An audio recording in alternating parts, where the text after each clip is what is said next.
Thank you Jesus. धन्यवाद हो, धन्यवाद हो, धन्यवाद हो। जीवित महान सामर्थ्य परमेश्वर, दिल से आपका धन्यवाद करते हैं उस प्रेम और उस अनुग्रह के लिए प्रभु, जो आपने समस्त मानव जाति के लिए अपने पुत्र के बलिदान के द्वारा प्रकट करके सुसमाचार दिया, ताकि जो कोई विश्वास करे वो नाश न हो परंतु अनंत जीवन प्राप्त करे। हम आपका धन्यवाद करते हैं उस सुसमाचार के लिए। जब हम प्रभु आपके वचन में और वचन की सत्य को जानने के लिए अध्ययन में आगे बढ़ते हैं, पवित्र आत्मा हमारा सहायक है और वो हमारी सहायता करता है परमेश्वर के विषय के सत्य को जानने के लिए। आपका धन्यवाद करते हैं पवित्र आत्मा की सहायता के लिए, पवित्र आत्मा की उपस्थिति के लिए और पवित्र आत्मा के द्वारा किए जाने वाले उस कार्य के लिए जो हमारे भीतरी मनुष्यत्व में वो वचन के द्वारा करता है, ताकि हमारा दृष्टिकोण, हमारा सांसारिक दृष्टिकोण परमेश्वर को लेकर ना हो, बल्कि परमेश्वर के वचन के आधार पर हमारा दृष्टिकोण सत्य के आधार पर हो, ताकि हम सच्चे और उस एकमात्र परमेश्वर को जो सृष्टि करता है उसको जाने और उसके विषय में उसका सत्य हमको मालूम हो, ताकि हम अपना जीवन उसको समर्पित करें, जो हमारे जीवन को परिवर्तित करके अपनी महिमा करता है और सारी महिमा उसको मिले जो हमारे जीवन को परिवर्तित करके अपनी महिमा करने की सामर्थ्य रखता है। धन्यवाद के साथ इस प्रार्थना को आपके इकलौते पुत्र प्रभु यीशु मसीह के पवित्र और सामर्थी नाम से मांगते हैं, आमीन। Praise the Lord. सबको जय मसीह की। आज आप देख रहे होंगे कि सत्य का आत्मा और भ्रम की आत्मा, ये हेडिंग है और ये हमारी सीरीज है और इसमें हमने एक कोटेशन लिखा हुआ है जिसके आधार पर हम अध्ययन करेंगे। और ये कोटेशन इंग्लिश में लिखा है, मैं आपको इसकी हिंदी बताता हूं। Satan is able to make lies look like the truth. शैतान के पास एक योग्यता है कि वो झूठ को ऐसा दिखाएगा जैसे वो सत्य हो। और इसके अलावा and unbelievers look like believers, यानी वो अविश्वासियों को ऐसा प्रकट करेगा जैसे वो विश्वासी हो। ये मैनिफेस्टेशन ऑफ सेटन है, शैतान का प्रगटीकरण। और यहां से हम अध्ययन को इस विषय के अंतर्गत, अब आपको मालूम हो गया होगा कि बहुत लेवल ऊपर हो गया है। अब वो छोटी छोटी बातें जो मानव जीवन की हैं वो सब चीजें छोड़ दीजिए, क्योंकि आप जब तक इस शरीर में, यीशु मसीह ने कहा कि जब तक तुम इस बायोलॉजिकल लाइफ में हो तुम्हें क्लेश रहेगा, ये कभी खत्म नहीं होगा। अब सारी जिंदगी आप क्लेश के विषय में चर्चा करते रहेंगे तो परमेश्वर को कब जानेंगे? कभी आपको मौका नहीं मिलेगा, कभी नहीं मिलेगा। इस संसार में लोग क्लेश से, देखिए जब आप क्लेश करते हैं और क्लेश में क्लेश करते हैं, जब आप ऐसी दशा में होते हैं कि चारों तरफ से जब रास्ते बंद हो रहे होते हैं और आप उसको उस क्लेश में अपने अंदर क्लेश मचाते अपने मन में, तो आपका जीवन वैसे ही नीचे जाता है, कष्ट में और अत्यंत कष्ट में जाता है और अंत हो जाता है, जीवन खत्म हो जाएगा आपका। क्योंकि आप जादू चाहते हैं कि कोई जादू कर दे सब ठीक हो जाए, ऐसा होगा नहीं, ये सत्य है। और इसे समझने के लिए आपको वचन में समर्पण करना पड़ेगा। मेरे साथ एक पद निकालिए जो आपको मिलेगा व्यवस्था विवरण की पुस्तक और उसका 30 अध्याय, 30 अध्याय का 15 पद पढ़िए। यहां पे बहुत इंपॉर्टेंट चीज लिखी हुई, सुन, आज मैंने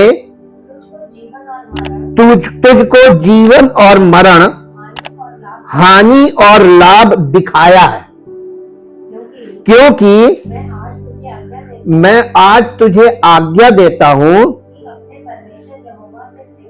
कि अपने परमेश्वर, यह देखिए परमेश्वर आज दो चीजें दिखा रहा। इसका मतलब परमेश्वर अपनी व्यवस्था के द्वारा, अपने वचनों के द्वारा, अपनी आज्ञाओं के द्वारा, अपनी विधियों के द्वारा दो चीजें दिखाता है इंसान को। क्रूसीफिक्शन में आपको दो चीजें दिखाई देती हैं, अनंत जीवन भी दिखा रहा, उसमें अनंत दंड भी दिखा रहा है ना, दोनों चीजें दिखा रहा है। ये मसीह की व्यवस्था है। लेकिन ये वो पुरानी व्यवस्था हम देख रहे हैं। यहाँ पे परमेश्वर ने यही कहा था, क्योंकि मैं आज तुझे आज्ञा देता हूं कि अपने परमेश्वर यहोवा से प्रेम करना। देखिए किससे प्रेम करना, पहले यहाँ पे नोट करते जाइएगा, परमेश्वर यहोवा से। इंग्लिश में आप पढ़ेंगे लॉर्ड गॉड लिखा है। दुनिया में आपको ढेर सारे लॉर्ड मिलेंगे, गॉड नहीं मिल सकता, क्योंकि लॉर्ड और गॉड एक ही है, जो ट्रिनिटी से आ रहा है, पिता पुत्र पवित्र आत्मा। इसी को लॉर्ड गॉड बोला गया है जी।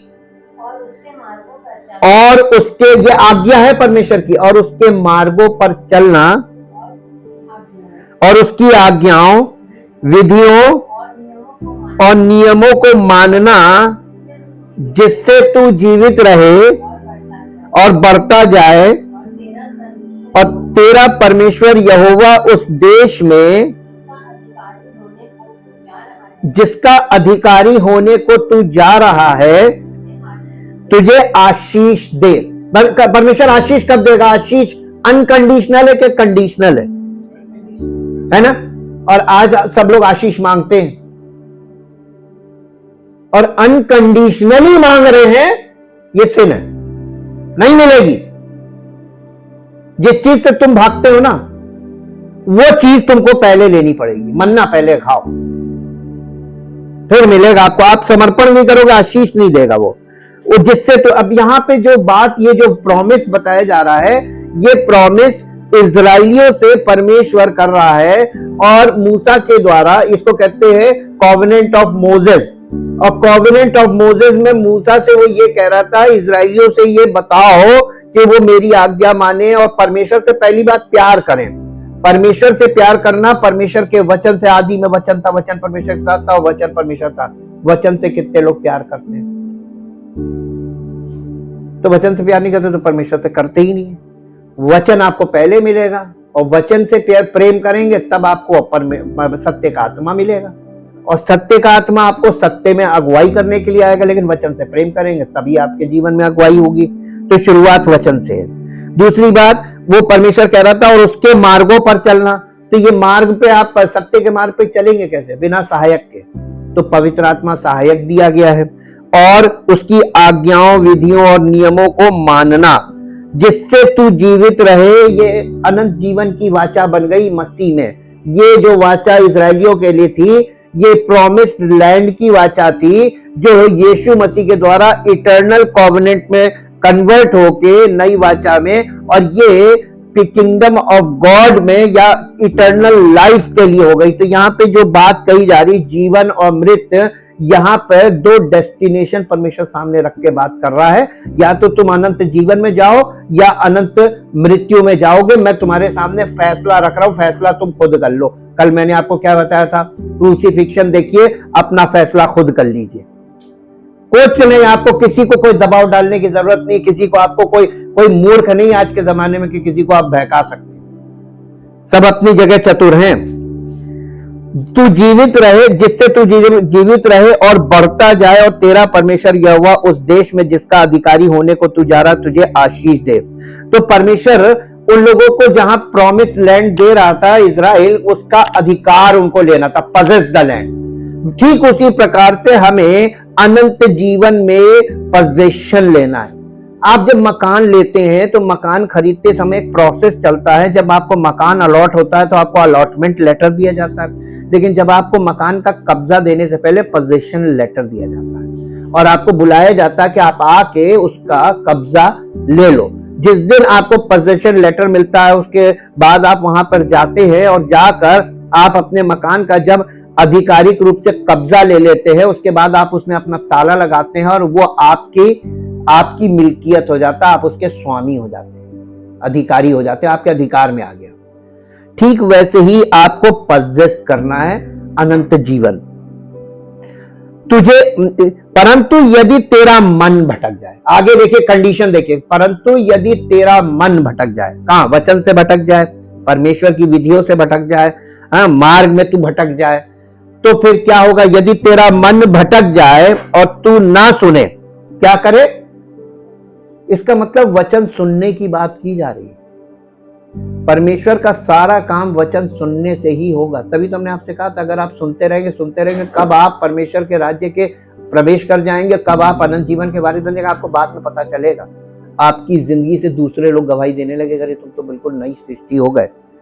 परंतु यदि तेरा मन भटक जाए, जिसका मन भटक जाता वो वचन नहीं सुनता, और आज जो वचन नहीं सुनना चाहता वो सब भटके हुए, मन भटक रहा है।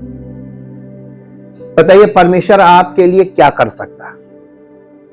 कुछ करेगा या आपको छोड़ देगा? जब कर लो अपने मन की, आपका क्या होगा? इसीलिए परमेश्वर ने कहा कि तुम प्रायोरिटी तुम किसको दे रहे हो, इसी पे तुम्हारा सारा दारोमदार है। और परंतु यदि तेरा मन भटक गया हो, तू ना सुने और भटक कर पराये देवताओं को दंडवत करे और उनकी उपासना करने लगे। देखिए लोग परमेश्वर के पास से क्यों भागते हैं? दूसरी जगहों में क्यों जाते हैं? झाड़ा फूकी, तंत्र मंत्र, इनमें क्यों जाते हैं? बताइए आप, बहुत सरल है। क्यों जाते हैं? क्योंकि परमेश्वर के पास आके जब आपको वचन में सत्य सुनने को मिलता है, अरे यहाँ तो समर्पण करना पड़ेगा, यहाँ तो सुनना भी पड़ेगा, यहाँ तो लोग कहते हैं अरे कौन करे यार, चलो शॉर्टकट पकड़ो, है ना? तो आप जो शॉर्टकट पकड़ रहे हैं वो आप किसके पास जा रहे हैं आज आपको पता चल जाएगा। आप किसकी गोद में जाके बैठते हैं, अब वो आपको नाश कर देगा। ये अज्ञानता कह लीजिए या ये जानबूझ के कह लीजिए, दोनों ही चीजें हैं। और तू ना सुने और भटक कर पराये देवताओं को दंडवत करे और उनकी उपासना करने लगे, तो मैं तुम्हें आज ये चेतावनी देता हूं कि तुम निसंदेह नष्ट हो जाओगे। ये परमेश्वर कह रहा है। परमेश्वर कभी किसी को नष्ट होने का आशीर्वाद नहीं देता है, वो जीवन बचाने के लिए आशीर्वाद देता है। लेकिन जब वो परेशान हो जाता है ना, तब वो कहता है कि तुम नष्ट हो जाओगे। अपने भटकाव में ही तुम खुद ही, तुम्हारा भटकना ही तुमको नष्ट कर देगा। तो परमेश्वर नष्ट कर रहा है कि आपका भटकना? तो ये प्रॉब्लम आपकी है, तो ये ठीक क्यों नहीं करते? कहीं तो आपको सुधरना पड़ेगा ना, किसी की तो सुननी पड़ेगी। और संसार में तुम जितनों की सुनोगे तुम भटकोगे, वो भटकाएंगे। लेकिन अगर तुम परमेश्वर की सुनने लगोगे ना, तो भटकना बंद हो जाएगा और मानसिक समस्याएं बिल्कुल गायब हो जाएंगी।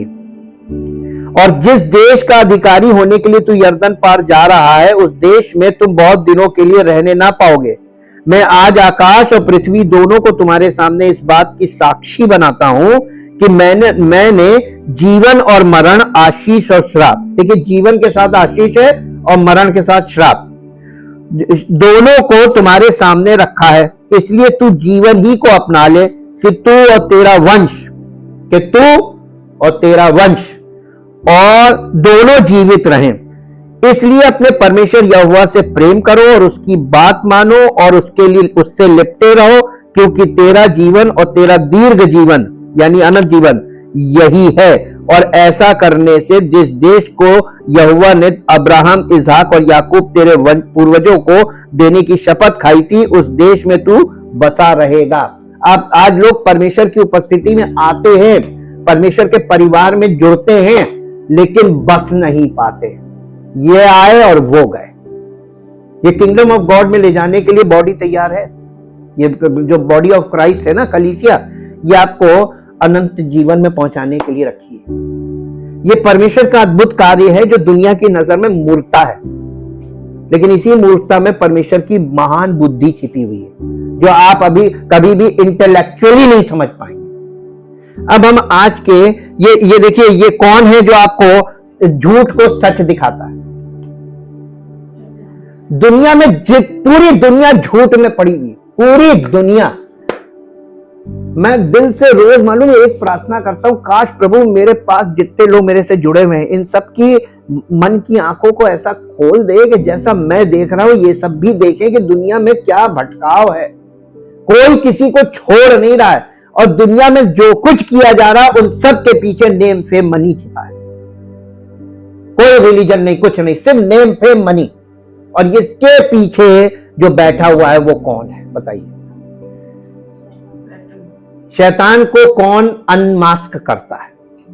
Only the word of God.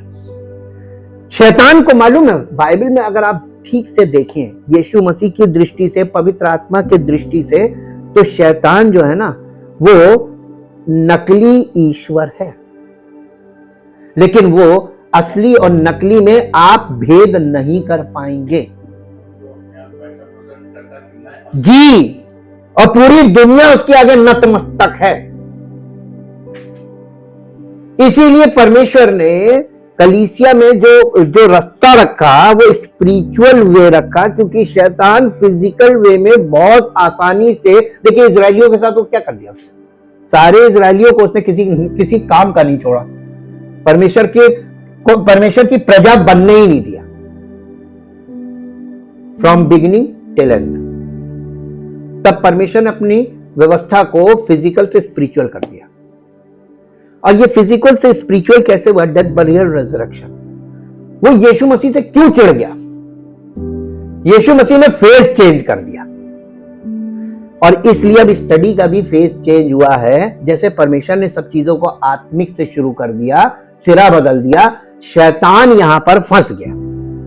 अब आप देखिए कैसे वो अनमास्क होता है। लेकिन सबसे पहली और सबसे गंभीर बात है, धोखा शैतान का सबसे बड़ा हथियार है।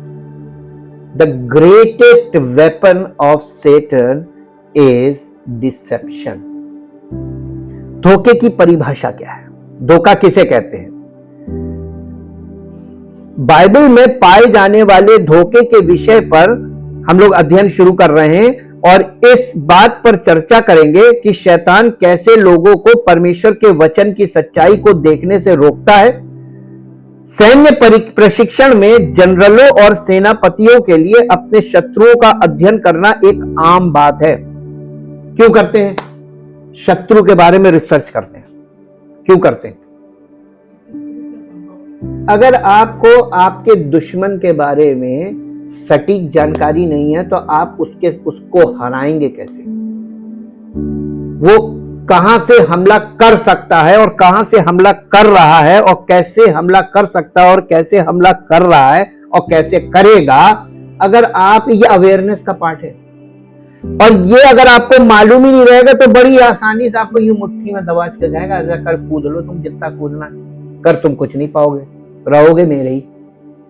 इसीलिए बाइबल में लिखा हुआ सारा संसार उस दुष्ट के वश में है। झूठ नहीं लिखा, बाइबल कभी झूठ नहीं बोलती। बाइबल में कहीं नहीं लिखा कि लोग परमेश्वर के वश में, सब किसके वश में? तो वो ईश्वर किसको कह रहे हैं? अद्भुत बात है, ये बहुत अद्भुत बात है। डिसेप्शन का मतलब होता है एक ऐसा, यानी आपको कोई असली की जगह नकली पकड़ा दे और आप उसको असली समझ के खरीद लें, जब तक आप किसी सटीक जगह पे उसको चेक नहीं करवाएंगे आपको खुद भी नहीं पता चलेगा कितने नोट नकली चल रहे हैं और आपके पास कितने नकली, आप बता सकते हैं? कोई फर्क नहीं होता है। डिसेप्शन का मतलब यही होता है कि असली के चक्कर में सब नकली पकड़ के बैठे हुए हैं। खुद की जेब में नकली नोट है और आप दूसरों को कह रहे हैं नकली नोट से बचे रहो, आप दूसरों को अवेयर कर रहे हैं और खुद लिए घूम रहे हैं। बड़े बड़े बैंक वाले भी नहीं पकड़ पा रहे हैं। आज टेक्नोलॉजी जैसे हाई हो गई ना, तो धोखा भी टेक्नोलॉजी के साथ बहुत हाई है, पकड़ कैसे पाओगे? इसीलिए नीति वचन में बुद्धिमान व्यक्ति ने एक बड़ी अच्छी खूबसूरत लाइन दी थी कि अपनी समझ का सहारा ना लेना, वरन संपूर्ण मन से परमेश्वर पर भरोसा रखना। आपका भरोसा खुद पर है, खुद की काबिलियत पर है या परमेश्वर पर? आप न्यूज देखिए, आजकल डेली न्यूज देखिए, बड़े बड़े जज, पुलिस के अधिकारी, ICIAS, PCS सब ठगों का शिकार हो रहे हैं, रोज न्यूज में आ रहा है। हम ये सोचते हैं इन लोग यार इतनी पढ़ाई, इतनी बुद्धि, इतना वो कहां गया? ठग तो इनसे आगे निकल गए। कौन ज्यादा आगे है, एडवांस है? नहीं, ठग आगे हैं। तो गवर्नमेंट फेल क्यों हो रही? उन्हें पकड़ना। ठगो अब देखिए, आप उनकी जब चार चीजें समझ जाते हैं ना, तो वहां पे खट से वो अपना चेंज कर लेते हैं। अब आप यहां से इस बात को पकड़िए कि जब ये मनुष्य इन मनुष्यों में कौन सी आत्मा काम कर रही है जो इतना एडवांस है? Satan's spirit. The spirit of Satan is ruling in the world. This is a great truth. और इस बात को लोग मानना नहीं चाहते हैं क्योंकि लोग शैतान की सच्चाई से मुंह फेरते हैं। ऐसा ना हो कि वो ईश्वर हो। ईश्वर कभी भी इस तरीके का हो ही नहीं सकता। पहली बात, परमेश्वर का वचन एक बहुत बड़ी जानकारी देता है, ईश्वर आराधना का लालची नहीं है। उसने कभी किसी से नहीं कहा मेरी आराधना करोगे तो मैं करूंगा। कंडीशन देखिए, आज्ञा मानोगे, मेरी आज्ञा मानोगे, और उसने अपनी आज्ञाएं दी हैं लिखित में, और परमेश्वर लिखित में जो दिया है उसके आधार पर हमसे अग्रीमेंट करता है या हमसे वाचा बांधता है। लिखित वाचा है।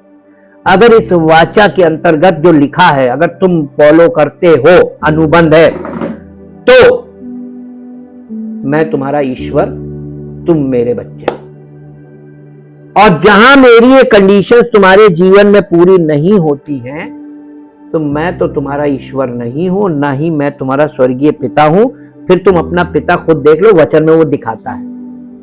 इजराइलियों को दिखा दिया था यीशु मसीह ने, तुम अपने पिता शैतान से हो। उनको बुरा नहीं लगा था, लगा था, बहुत जोर लगा था। अरे हम तो इतने धर्मी हैं, हमारे पास वाचाएं हैं, व्यवस्थाएं हैं, ये है वो है। उसने कहा ना, इन सब चीजों में भी तुम्हारे इसके पीछे भी जो स्पिरिट काम कर रही है वो सेटन से स्पिरिट है। पोल खोल दी थी उसने। प्रशिक्षण में जनरलों और सेनापतियों के लिए अपने सैन्य प्रशिक्षण में जनरलों और सेनापतियों के लिए अपने शत्रु का अध्ययन करना एक आम बात है। शत्रुओं की ताकत और कमजोरियों को समझकर आप उनसे बेहतर बचाव कर सकते हैं या उन्हें और भी बेहतर ढंग से हरा सकते हैं। आप अपने शत्रुओं के बारे में जितना अधिक जानेंगे उतना ही बेहतर होगा। तो क्या कलीसिया के कभी कोई शत्रु हैं? अगर आप ये नहीं देख पा रहे हैं कि हमारे भी शत्रु हैं, तो आप एक शुतुरमुर्ग मसीही हैं जिसका आध्यात्मिक सिर जमीन में धंसा हुआ है। दुनिया में बुराई की एक आध्यात्मिक शक्ति है जो कलीसिया को गिराने पर तुली हुई है। उनके पास विशिष्ट रणनीतियां और आध्यात्मिक शक्ति है जो कलीसिया को गिराने पर तुली हुई है। उनके पास विशिष्ट रणनीतियां और उपकरण हैं जिनका उपयोग वे कलीसिया को हराने के लिए करते हैं। हम जानते हैं कि बाइबल कहती है कि हम मांस और लहू से नहीं लड़ते, इसलिए हम जानते हैं कि लोग हमारे विरोध का स्रोत नहीं है। हालांकि शैतान हम तक पहुंचने के लिए लोगों का इस्तेमाल करता है।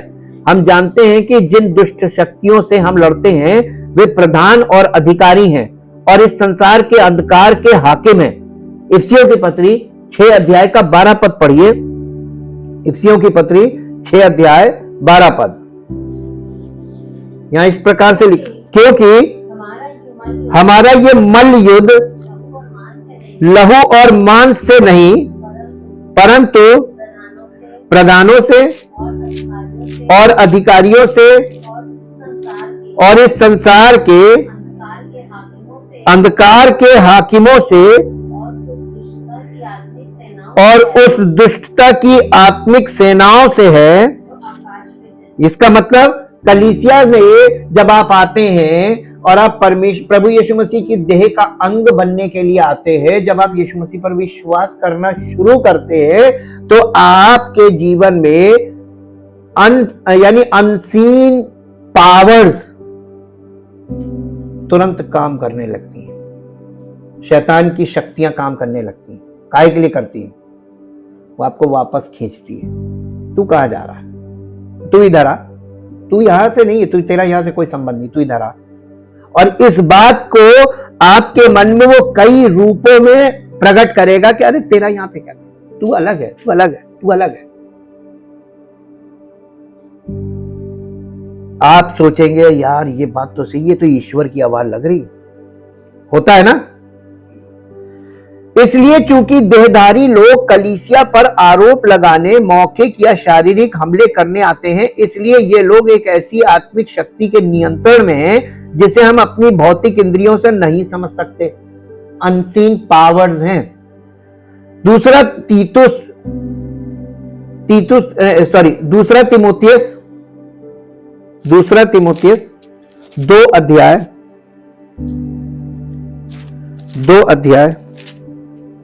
2 अध्याय का 26 पद पढ़िए।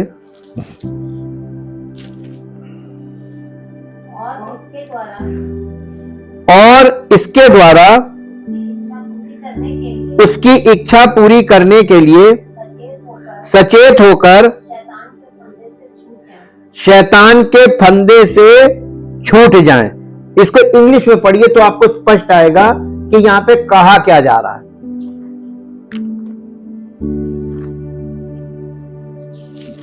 ये तीमुथियुस को पत्री में लिख के बता रहा वो।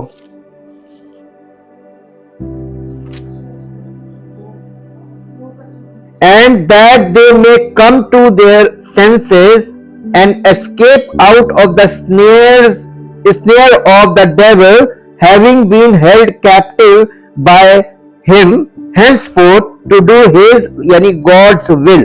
जब कोई व्यक्ति, अब इसके 25 पद से पढ़िए तो आपको ये बात स्पष्ट आ जाएगी।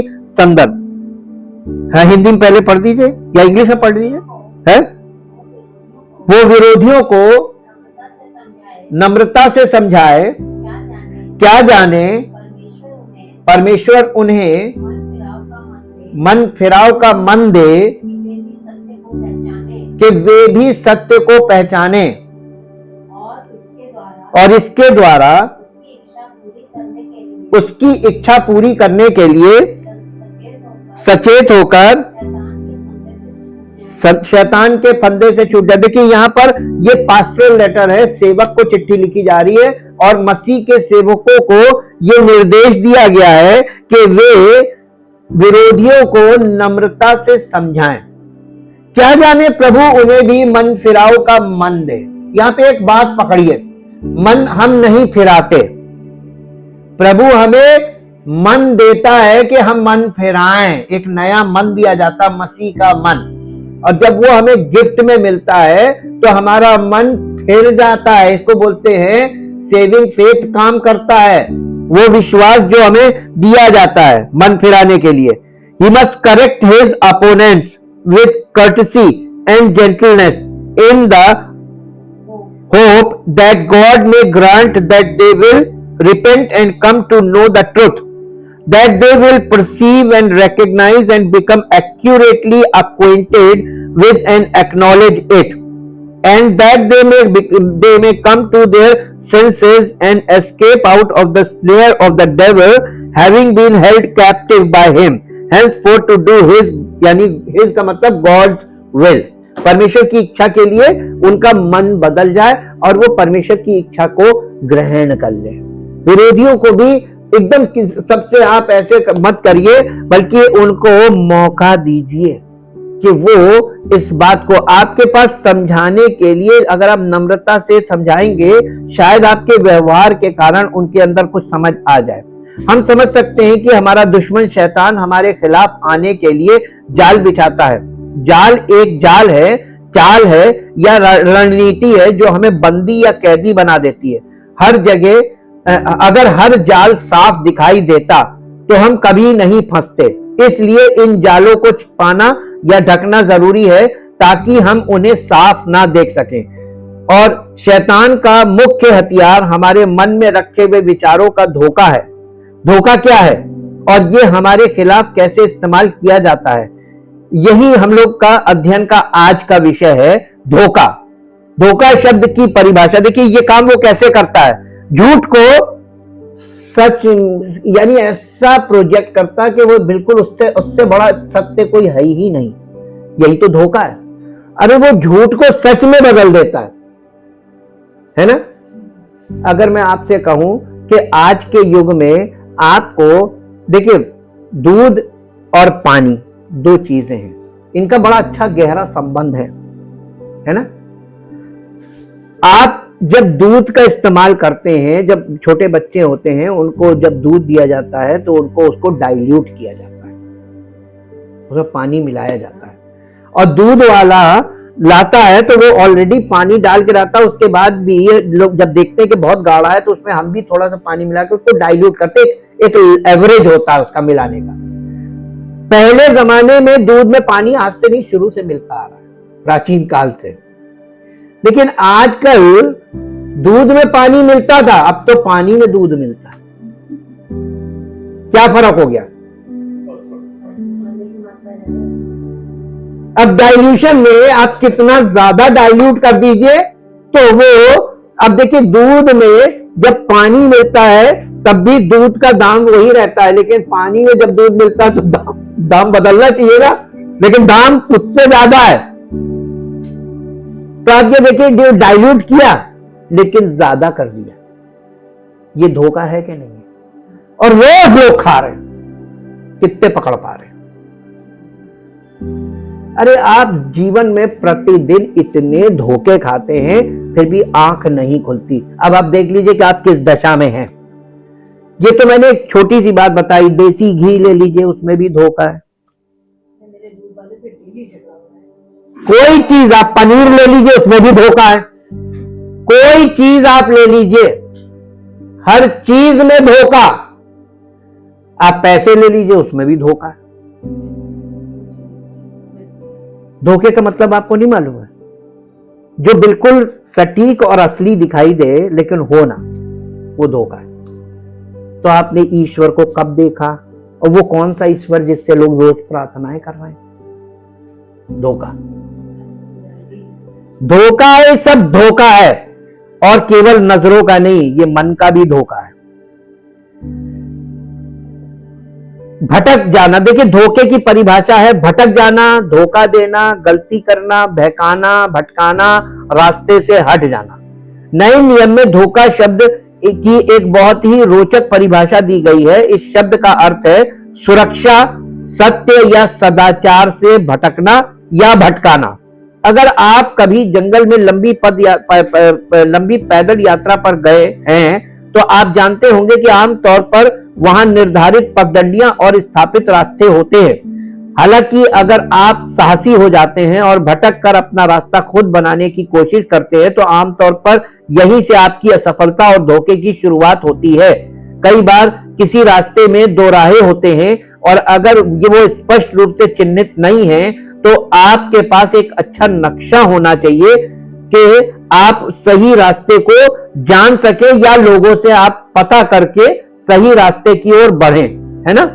तो लोग क्या करते हैं, लोग अपने, आजकल तो मैप गूगल चलता है, हमने तो जितनी बार इस्तेमाल किया हमेशा भटके हैं। और हम जब भी पूछ के गए सही जगह पहुंच गए, टाइम भी बचा है। तो ये बहुत ज्यादा एजुकेशन होना, बहुत ज्यादा ये चीजें होना, ये भी आपके लिए नुकसानदायक है। आपको जब अनुभव होगा तब पता चल जाएगा किस रूप में। सब अलग अलग चीज, सबका अलग अलग अनुभव है। यूहन्ना रचित सुसमाचार, यूहन्ना रचित सुसमाचार उसका 14 अध्याय का 6 पद पढ़िए।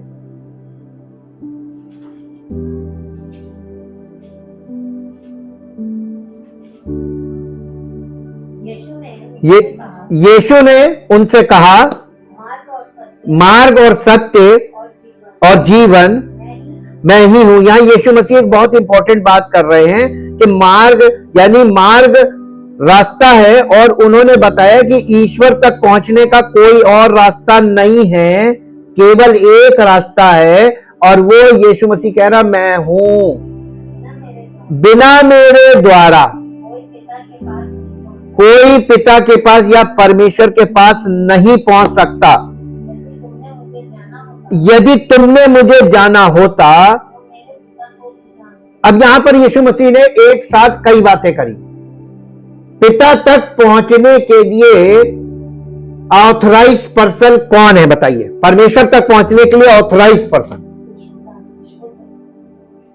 यीशु मसीह, और अनऑथराइज्ड नहीं, अनऑथराइज्ड सब गलत। अनऑथराइज्ड है वो शैतान और गलत तरीके। जितने बैठे हैं देखिए, एक के अगेंस्ट जितने बैठे वो सब अनऑथराइज है। हम ऐसे बोलते हैं इस एक के जिसका नाम बताया गया कि मेरे बिना कोई पिता तक नहीं पहुंच सकता, इस नेम इज जीसस क्राइस्ट, इस नाम के विरोध में जितने बैठे और रास्ता बता रहे कि ईश्वर तक पहुंचने का, सब गलत, सब गलत है, 110% गलत है।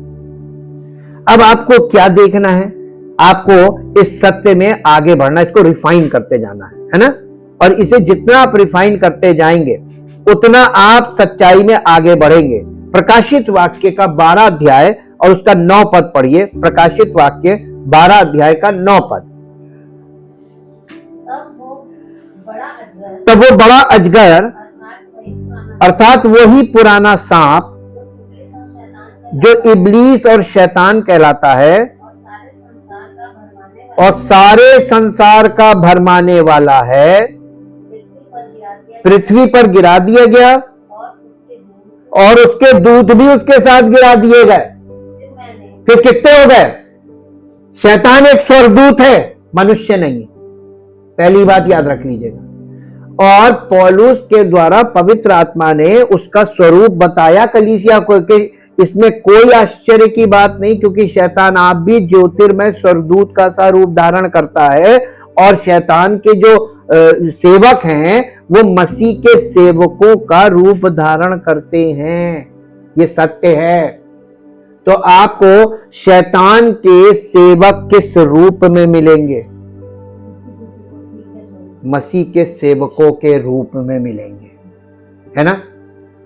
अब आप बताइए कि आप संसार में भी उसके वश में थे और जब आप कलीसिया में आए तब भी वो बैठा हुआ। आओ, तो आपको मसीह कहां मिलेगा?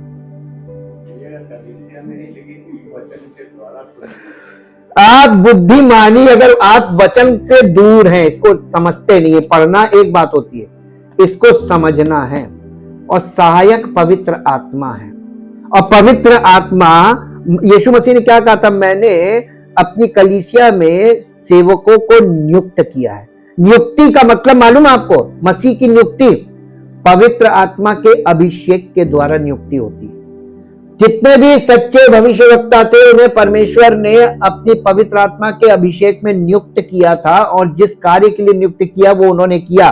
दाऊद एक ऐसा राजा था जिसे परमेश्वर ने राजा होने के लिए नियुक्त किया और वो नियुक्त रहा, और उसके बाद उसके स्थान पर उसका बेटा सुलेमान नियुक्त हुआ अभिषेक के द्वारा, और उसी गद्दी पर यीशु मसीह नियुक्त हुआ परमानेंटली। महायाजकों का भी अभिषेक के द्वारा नियुक्ति होती थी। तो मसीह के सेवक जो होंगे, जो जिन्हें वो नियुक्त करेगा, वो पवित्र आत्मा के अभिषेक में, पवित्र आत्मा के नेतृत्व में और पवित्र आत्मा के संचालन में ही रहेंगे और वचन को स्पष्टता से आपके सामने खोल खोल कर आपकी सहायता करेंगे कि आप सत्य को जानकारी प्राप्त करें, ताकि आप सत्य को ग्रहण कर सकें। मेहनत का काम है, यह सरल काम नहीं है। दूध से पनीर निकालना क्या चट से निकल जाएगा? सेपरेटर में डालना पड़ता है, उसमें पानी अलग निकलता है, वो जो नीचे बचता है वो अलग होता है, फिर उसको दबाया जाता है, उसका पानी निकाल के उसका तब पनीर बनता है। तो आप देखिए प्रोसेस से यीशु मसीह ने क्या कहा था। मेरे साथ एक पद निकालिए, आपको पता चल जाएगा पवित्र आत्मा के द्वारा यीशु मसीह कर क्या रहा है। मत्ती रचित सुसमाचार 3 अध्याय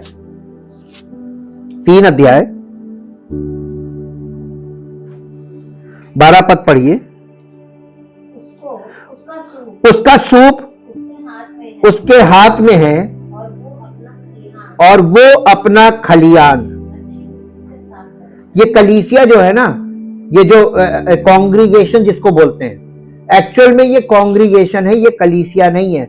कलीसिया में, कॉन्ग्रीगेशन में देखिए कैसे मसीह की कलीसिया, उसने कहा था मैं अपनी कलीसिया बनाऊंगा। कैसे, इसको समझिए। उसने कहा बीज बोने वाले के, जंगली बीज के दृष्टांत में, कि भूसी और गेहूं का दाना। युग देखिए, कटनी युग का अंत है, काटने वाले स्वर्गदूत है, और वो क्या करेंगे? वो भूसी को गेहूं से अलग करेंगे। इसका मतलब थ्रेशर, हमने कल भी बताया था आपको, थ्रेशर चलेगा। थ्रेशर का काम क्या है? गेहूं और भूसी को अलग अलग करना। तो कलीसिया, ये जो मंडली है, मंडली में पवित्र आत्मा करता क्या है? पवित्र आत्मा मंडली में गेहूं और भूसी को अलग अलग करता है। कैसे?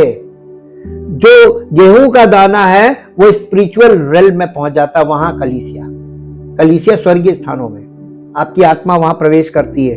आप आत्मा में यीशु मसीह के साथ सहभागिता करते हैं, पिता का प्रेम, प्रभु यीशु मसीह का अनुग्रह और पवित्र आत्मा की उपस्थिति में आप होते हैं। और जो फिजिकल लोग हैं वो यहीं रहते हैं और भूसी उड़ती जाती है, फिर आते हैं दूसरे। देखिए लोग बदलते रहते हैं, आना जाना, वो भूसी उड़ती भी जाती है, गेहूं कलेक्ट भी होता जाता है। जो अभी बने हुए हैं ये अभी बुआई, इसमें इनमें काम चल रहा है, जैसे ही इनमें दाना आएगा, जैसे ही वो पकने लगेंगे फिर उनका थ्रेशर चलेगा, फिर वो स्पिरिचुअली, ये पवित्र आत्मा का काम है। बिल्कुल एकदम जैसे एग्रीकल्चर वे में ही हो रहा था। क्योंकि आज हाईटेक लोग हैं तो वो मसीह के काम को समझ नहीं पाए। लिखा सब बाइबल में, लेकिन एग्रीकल्चरली काम हो रहा है। यहां लिखा हुआ है कि उसका सूप उसके हाथ में, वो अपने खलिहान को अच्छी रीति से साफ करेगा और अपने गेहूं को तो खत्ते में इकट्ठा करेगा, परंतु भूसी को उस आग में जलाएगा जो कभी बुझने की नहीं, यानी नरक में पहुंचा देगा। तो ये दोनों काम हो रहे हैं ना। तो दोनों काम यानी अनंत जीवन और अनंत मृत्यु, दोनों आपके हाथ में है फैसला। परमेश्वर ने कर दिया अपना फैसला, अब किसको करना है? तो चेतना आपको है और शैतान आपको भ्रमित करता रहेगा।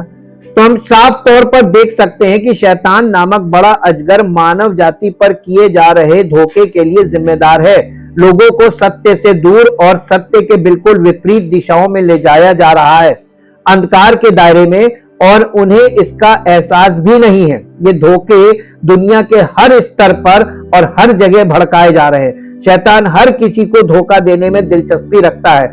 आखिर क्यों? क्या शैतान सिर्फ एक बुरा इंसान है जो सिर्फ इसलिए बुराई करता है क्योंकि वो कर सकता है, या उसके व्यवहार के पीछे कोई बड़ी प्रेरणा और उद्देश्य है?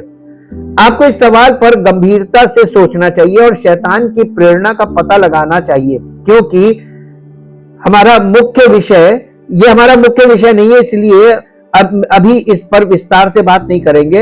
हालांकि एक संबंधित विषय पर बात करेंगे और ये बताएंगे। दूसरा यूहन्ना पहला अध्याय और उसका 7 पद पढ़िए। दूसरा यूहन्ना पहला अध्याय 7 पद। क्योंकि नहीं, क्योंकि फिर से देखिए, ठीक है, हाँ 7 पहला अध्याय का 7 पद। क्योंकि बहुत से ऐसे भरमाने वाले जगत में निकल आए हैं जो ये नहीं मानते कि यीशु मसीह शरीर में होकर आया, भरमाने वाला और मसीह विरोधी यही है। ये भरमाने वाले बहुत संसार में निकल आए हैं जो यीशु मसीह को ये नहीं मानते कि वो देह में होकर आया। हम पहले ही देख चुके हैं कि शैतान सभी प्रकार के छल कपट का मुख्य सूत्रधार है। हालांकि जैसा कि हमने पहले कहा, शैतान अपने संदेशों को फैलाने के लिए लोगों का इस्तेमाल करता है। शैतान एक आध्यात्मिक प्राणी है जो प्राकृतिक लोगों को नियंत्रित और हेर फेर करता है। इसलिए आज हमारे यहाँ भी ऐसे लोग हैं, यहां तक कि कलीसियाओं में भी, जो खड़े होकर झूठी बातें सिखाते हैं। ये जानने का एक तरीका है कि वे सच बोल रहे हैं या नहीं। ऐसा प्रतीत होता है कि शैतान लोगों को यह विश्वास दिलाने का घोर विरोधी है कि परमेश्वर देहधारी होकर नासरत के यीशु नामक एक मनुष्य के रूप में संसार में आए थे। शैतान इस संदेश का इतना विरोध क्यों करता है? क्या पृथ्वी पर परमेश्वर की उपस्थिति ने शैतान के साथ कुछ ऐसा घटित किया जिसे शैतान पूर्ववत करना चाहता था?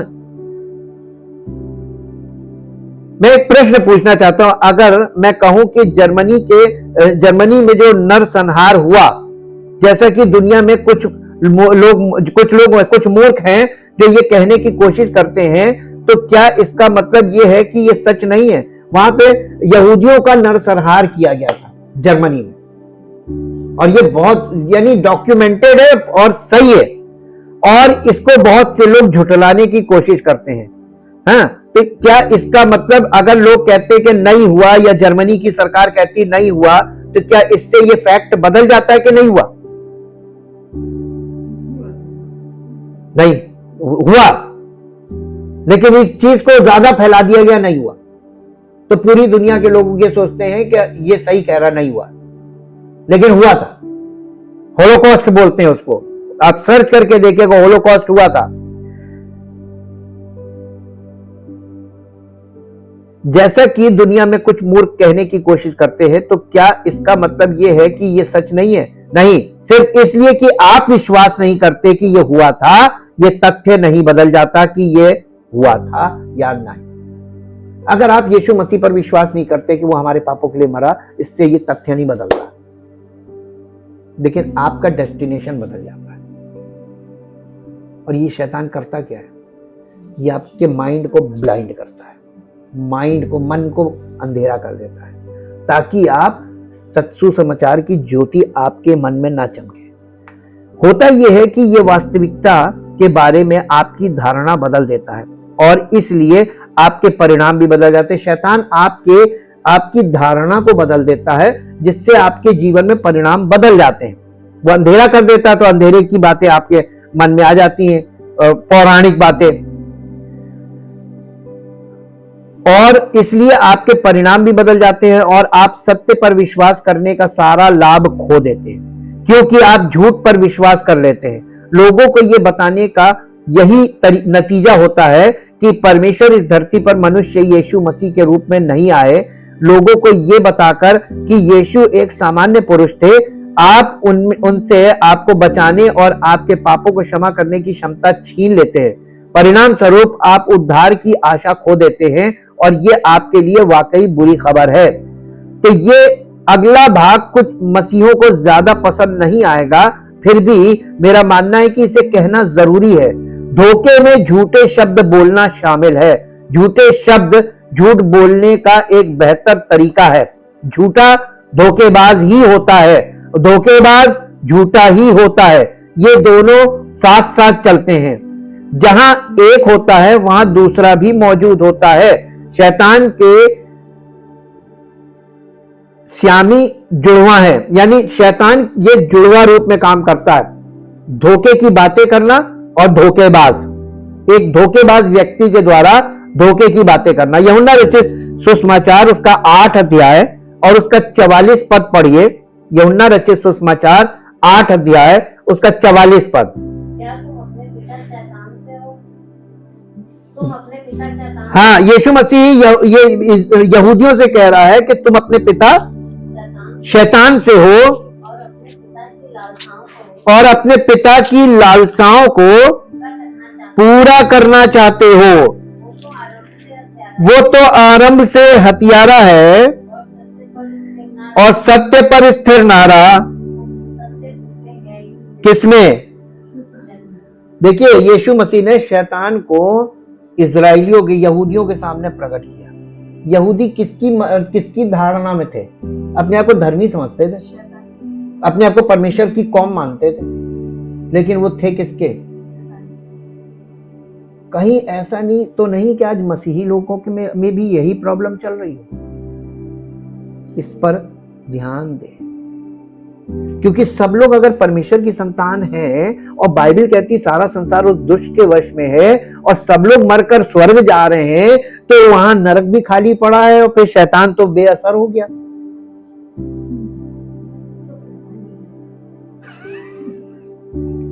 तभी तो आंख नहीं खुल रही, मनों को उसने जकड़ रखा है। अपने विचार आपके अंदर ऐसे जड़ बैठा दिए आपके मनों में कि बस यही मानना, इससे ज्यादा मत मानना। संसार की आदि शिक्षा ये जड़ बन गई, और जब कोई चीज जड़ बन जाती है, उस जड़ को पहले वहां से हल चलना जरूरी होता है। Cultivate the land.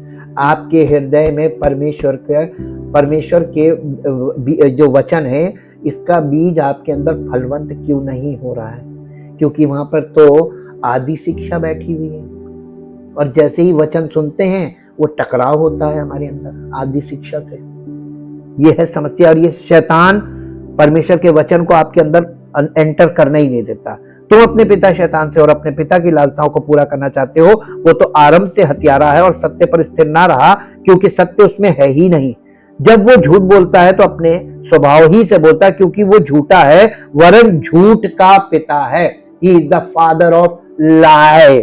और वो सारे झूठ को सच दिखा देता है। किसकी मिनिस्ट्री आगे चल रही है? शैतान की के मसीह की? यहूदियों से बात करते हुए यीशु ने कुछ बहुत ही तीखे सत्य के शब्द प्रकट किए और ये कहा कि ये उनके पिता शैतान के हैं। क्योंकि ये मेरा विषय नहीं है, इसलिए आज इस पर बात नहीं करेंगे। फिर यीशु हमें बताते हैं कि शैतान सभी झूठों का जनक है। He is the author of लाई।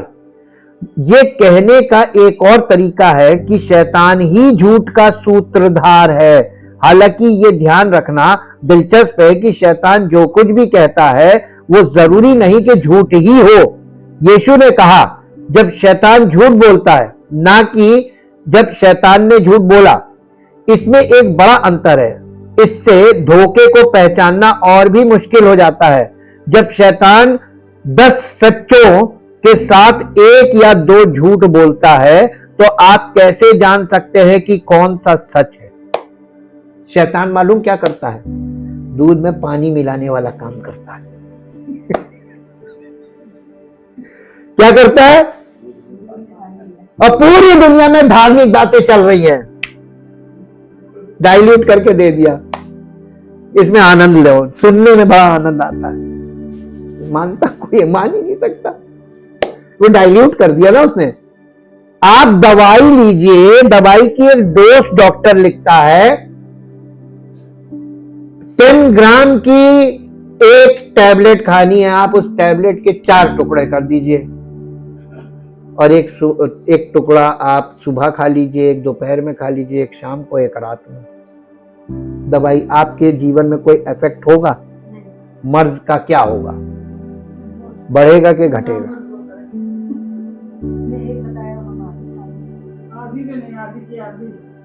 अरे आप उसके 4 टुकड़े बना के खा रहे हैं, जबकि एक बार में एक गोली खानी है 10 ग्राम की। ये एक एग्जांपल है। 50 ग्राम की गोली, 100 ग्राम की गोली, वो आपको एक क्वांटिटी लिखी जाती है, एक प्रिस्क्रिप्शन होता है। उस प्रिस्क्रिप्शन के आधार पर अगर आप उसको उसी तरीके से फॉलो करेंगे तभी तो आपको फायदा होगा कि आप अपनी मर्जी से दवाई की मात्रा घटा बढ़ा लें। हर चीज में मिलावट का दौर चल रहा है। कौन सी चीज आपको प्योर मिल रही है ये बताइए। हम किस दुनिया में रह रहे हैं? किसके हाथ में है ये दुनिया? और आपको यही रहना है, यही रहना है ना? यही है मौत की वादियां और इन्हीं में से होकर हमको अनंत जीवन में जाना है।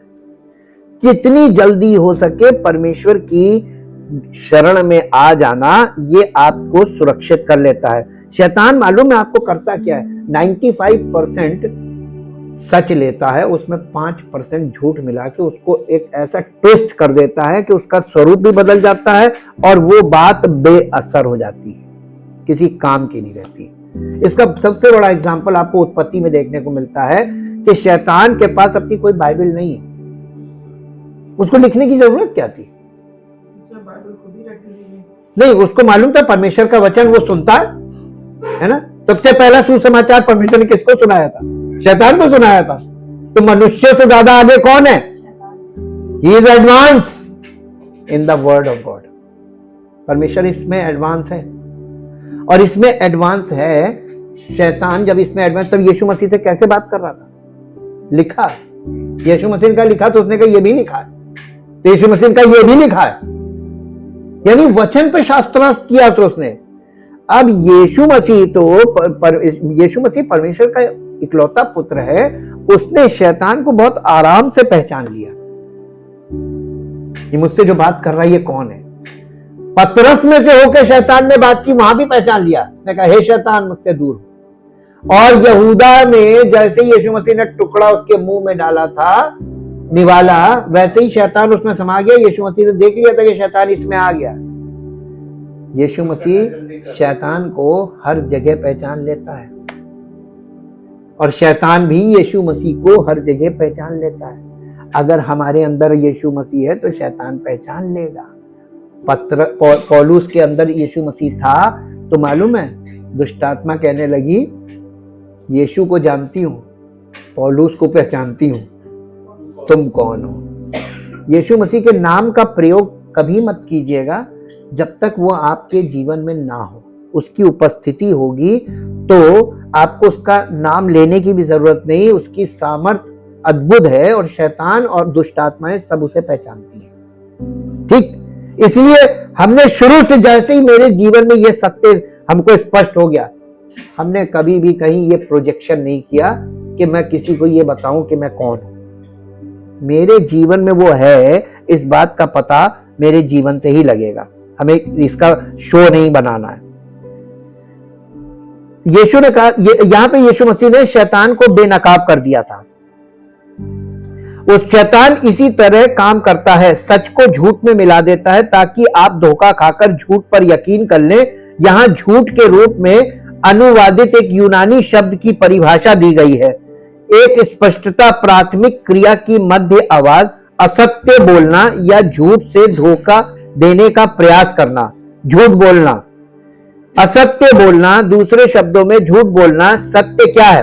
सत्य परमेश्वर के वचन पर आधारित है, क्योंकि बाइबल कहती है कि परमेश्वर का झूठ बोलना असंभव है। इब्रानियों की पत्री 6 अध्याय का 18 पद पढ़िए। इब्रानियों की पत्री 6 अध्याय का 18 पद, 6 अध्याय का 18 पद जी। ताकि दो बेबदल बातों के द्वारा जिनके विषय में परमेश्वर का झूठा ठहरना अनहोना है, दृढ़ता से हमारा ढाढ़स बंध जाए, जो शरण लेने को इसलिए दौड़े हैं कि उस आशा को जो सामने रखी है प्राप्त करें। देखिए, इसलिए परमेश्वर केवल सत्य बोलते हैं। परमेश्वर जो कहते हैं उसे हम सत्य मान सकते हैं। बाइबल में परमेश्वर का सत्य है, लेकिन बाइबल की हर बात सत्य नहीं है। ये कथन कुछ मसीहों को भी चौंकाता है, लेकिन आपको ये समझना होगा कि जब आप समाचार देखते हैं तो क्या वे जो कुछ भी कहते हैं या रिपोर्ट करते हैं वो सब सच है? क्या ये होगा अगर वे क्या होगा अगर वे किसी ज्ञात अपराधी का साक्षात्कार लेते हैं और वो कहता है कि मैं निर्दोष हूं, मैंने उसको नहीं मारा, तो क्या आपको सिर्फ इसलिए विश्वास कर लेना चाहिए क्योंकि ये समाचार में था? बाइबल के साथ भी ऐसा ही है। बाइबल में दर्ज हर शब्द या स्त्री पुरुष का कथन सत्य नहीं है। ये सत्य है कि उन्होंने जो कुछ कहा वो कहा, लेकिन ये परमेश्वर के मुख से निकला था, तो हमें ये सब क्यों मानना चाहिए? अय्यूब ने कुछ बातें कही जिनके लिए परमेश्वर ने उसे डांटा और उससे पूछा, क्या तुम वहां थे जब मैंने आकाश बनाया और तारे बनाए? अगर आप अय्यूब 38 चैप्टर उसका 2 पद पढ़े, अय्यूब का 38 चैप्टर निकालिए, अय्यूब 38 और उसका 2 पद पढ़िए, बल्कि पहले पद से। तब यहोवा ने अय्यूब को आंधी में से यूं उत्तर दिया, ये कौन है जो अज्ञानता की बातें कहकर युक्ति को बिगाड़ना चाहता है? पुरुष के समान अपनी कमर बांध ले, क्योंकि मैं तुझसे प्रश्न करता हूं, तू मुझे उत्तर दे। जब मैंने पृथ्वी की नींव डाली तो तू कहां था? यदि तू समझदार हो तो हो उत्तर। अब इसको आप घर में पढ़िएगा, यहां परमेश्वर के प्रश्न हैं। अय्यूब सकपका गया, अंत में कहने लगा, मैंने परमेश्वर का समाचार सुना था, परंतु अब मेरी आंखें उसे देखती हैं। यानी परमेश्वर के वचन के द्वारा ही उसको यह समझ में आया कि परमेश्वर कौन है? सृष्टिकर्ता, जिसने सृष्टि को बनाया है। और इसीलिए वो जो उसने काम किया था, अपने काम के आधार पर प्रश्न कर रहा था।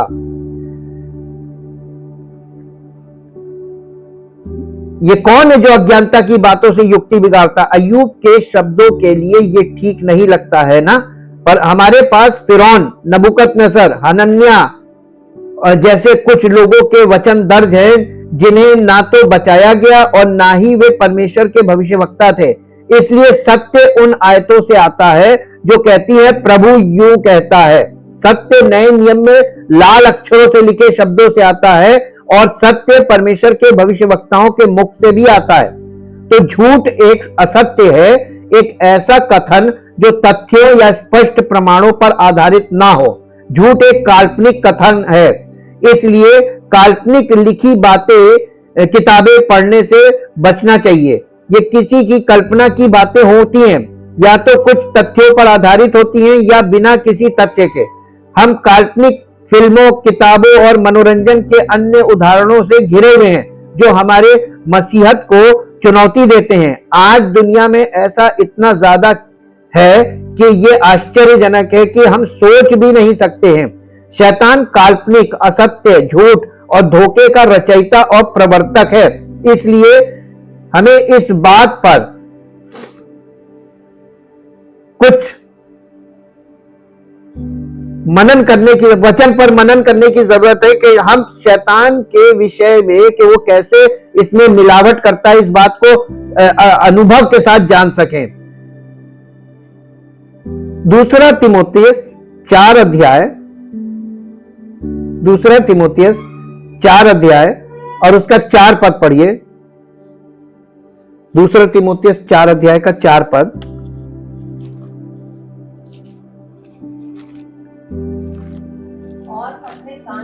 और अपने कान सत्य से फेर कर, हाँ देखिए, अंत के दिनों में लोग क्या करेंगे? मसीही लोग अपने कान सत्य से फेर कर कथा कहानियों पर लगाएंगे,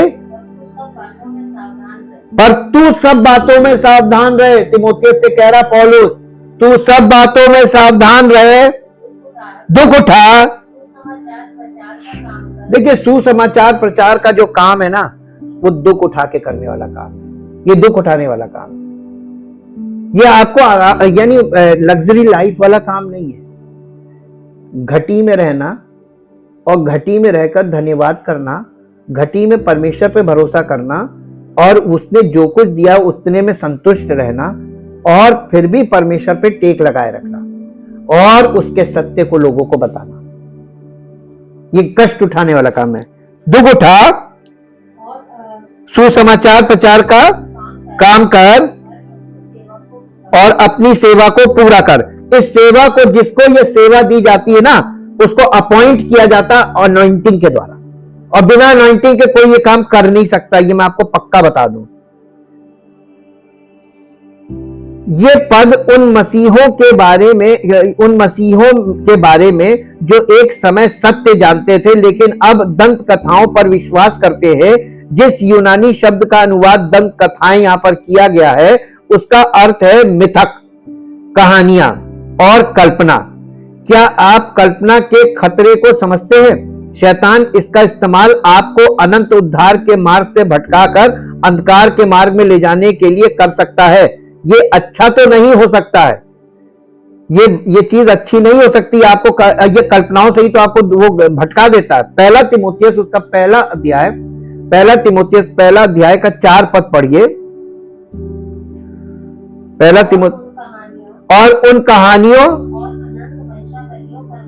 और अनंत वंशावलियों पर मन ना लगाओ जिनसे विवाद होते हैं।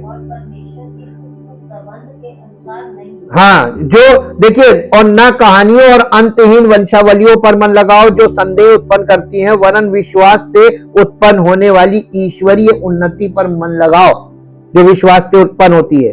हमें एक बार फिर चेतावनी दी गई है कि हमारे जीवन में काल्पनिक आ सकती है, काल्पनिकता, जिसके परिणाम स्वरूप हम अपने विश्वास पर सवाल उठा सकते हैं।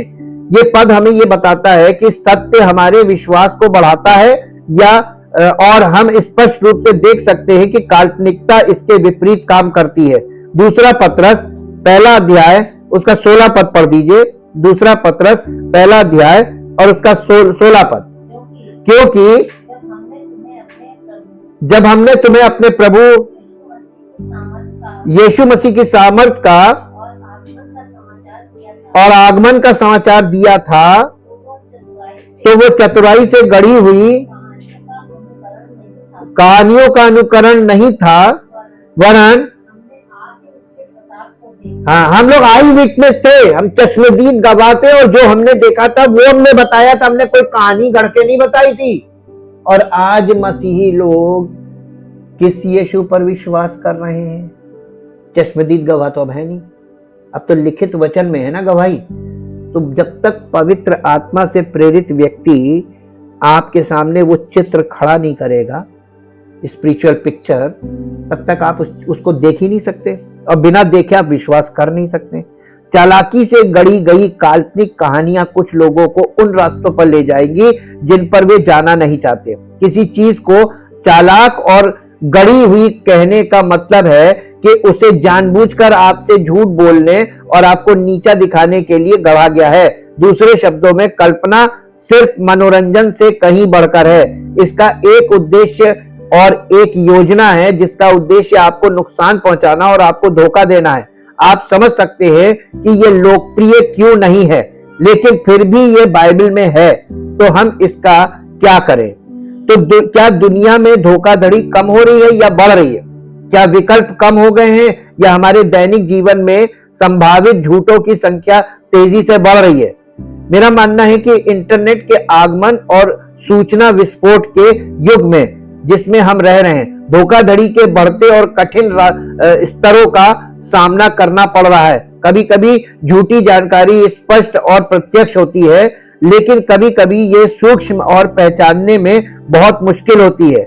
इंटरनेट और टीवी पर झूठी सूचनाओं का इतना विविध रूप है कि अधिकांश लोगों के लिए ये समझना बहुत मुश्किल है कि असली क्या है।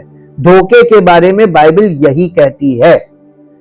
आगे का हम लोग इसका नेक्स्ट पार्ट कल देखेंगे, क्योंकि ये बहुत इंटरेस्टिंग होने जा रहा है कि कैसे हम हर पल हर सेकंड हम धोखा खा रहे हैं किसी न किसी चीज में, लेकिन फिर भी हम कॉम्प्रोमाइज्ड हैं और हम सत्य के लिए जाग नहीं रहे। Thank you, thank you, thank you Jesus. जीवित मान सामर्थी परमेश्वर, अब आपका दिल से धन्यवाद करते हैं उस प्रेम और उस अनुग्रह के लिए प्रभु, जो आपने उन लोगों पर प्रकट किया जो कलीसिया में आते हैं और जो प्रभु यीशु मसीह के नाम पर विश्वास करते हैं, और जिन्होंने अभी प्रभु यीशु मसीह को पूरी तरीके से जाना नहीं है, जान रहे हैं और उसकी ओर बढ़ रहे हैं। चाहते हैं प्रभु आपका अनुग्रह इनके जीवनों में जोरावर रीति से काम करे, ताकि प्रभु इनका जीवन अनंत उद्धार प्राप्त करे और आपकी महिमा हो। यीशु मसीह के नाम से मांगते हैं, आमीन।